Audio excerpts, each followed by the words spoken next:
На 40 км на юг от голямото черноморско пристанище Бургас, един от най-бързо развиващите се градове в България, е разположен Созопол.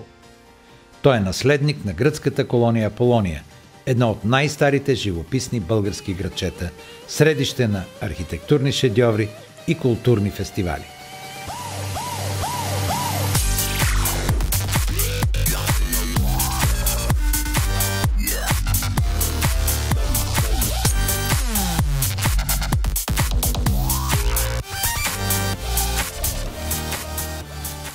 Национална спортна база «Спартак» е построена през 1972 година, само на 300 метра от брега на морето. В последните години тя търпи основен ремонт. Комплексът разполага с 3 спортни зали, едната е за гимнастика, а също и за балет и танци с тънки и огледала. Подовата настилка е от еластичен каучук. Здравейте! Аз съм Иван. Аз съм Габриела. Аз съм Стейла. Аз съм Кирил. И ние тренираме в Националната спортна база «Спартак», в което съоръжение имаме възможността да се приготвим както физически, така и психически за нашите най-добри състезания. Ние се подготвяме тук за състезание. Може да го направите и вие. Втората от 3 спортни зали е с размери 12 метра на 9 на 4 и е предназначена за вдигане на тежести и фитнес. Третата е многофункционална, оборудвана за тренировки по бойни спортове, бокс, борба, джудо и спортни танци, размери 24 на 21 на 6 метра.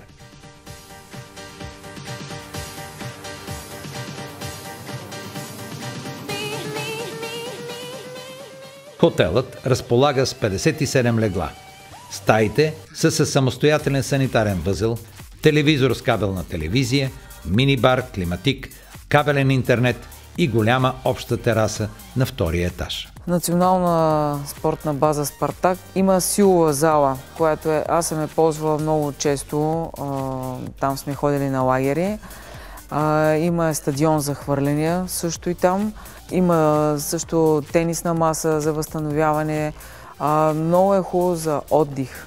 Много е близо до морето, което също така добре би могло да се отворят някакси дробовете, да се почувстват по-добре, да бягаш на пясъка.